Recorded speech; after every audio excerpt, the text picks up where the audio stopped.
ಅಂತಾರಾಷ್ಟ್ರೀಯ ಮಹಿಳಾ ದಿನಾಚರಣೆ ಪುಟ್ಟ ಭಾಷಣ. ವೇದಿಕೆಯ ಮೇಲಿರುವ ಗಣ್ಯರಿಗೂ ಹಾಗೂ ನೆರೆದಿರುವ ಎಲ್ಲರಿಗೂ ನನ್ನ ನಮಸ್ಕಾರಗಳು. ಸೃಷ್ಟಿಯ ಮೂಲವಾದ ಹೆಣ್ಣಿನ ತ್ಯಾಗ, ಸಹನೆ ಮತ್ತು ಸಾಧನೆಗಳನ್ನು ಕೊಂಡಾಡುವ ಅಂತಾರಾಷ್ಟ್ರೀಯ ಮಹಿಳಾ ದಿನಾಚರಣೆಯ ಹಾರ್ದಿಕ ಶುಭಾಶಯಗಳು.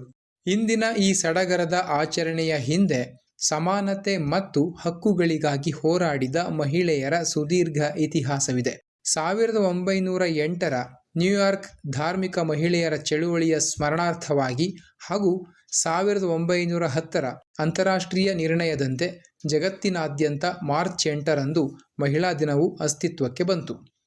ಮಹಿಳೆಯರ ಸರ್ವತೋಮುಖ ಸಾಧನೆಗಳನ್ನು ಗೌರವಿಸುವುದು ಮತ್ತು ಸಮಾಜದಲ್ಲಿ ಲಿಂಗ ಸಮಾನತೆಯ ಜಾಗೃತಿ ಮೂಡಿಸುವುದೇ ಈ ದಿನದ ಪ್ರಮುಖ ಉದ್ದೇಶ.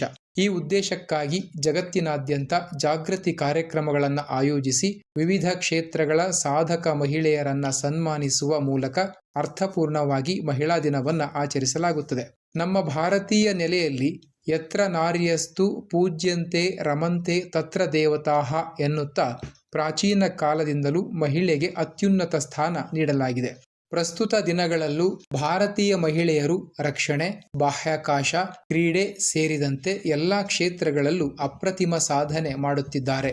ಅಭಿವೃದ್ಧಿಯ ನಡುವೆಯೂ ಇಂದಿಗೂ ಮಹಿಳೆಯರು ಶೋಷಣೆ, ಅಸಮಾನತೆ ಹಾಗೂ ಭದ್ರತೆಯ ಕೊರತೆಯಂತಹ ಸವಾಲುಗಳನ್ನು ಎದುರಿಸುತ್ತಿರುವುದು ಕಟು ವಾಸ್ತವ. ಹೆಣ್ಣು ಅಬಲೆಯಲ್ಲ, ಆಕೆ ಸಬಲೆ. ಮಹಿಳಾ ಸಬಲೀಕರಣ ಕೇವಲ ಮಾರ್ಚ್ 8ರ ಭಾಷಣಕ್ಕೆ ಸೀಮಿತವಾಗದೆ ನಮ್ಮ ದೈನಂದಿನ ಜವಾಬ್ದಾರಿಯಾಗಬೇಕು.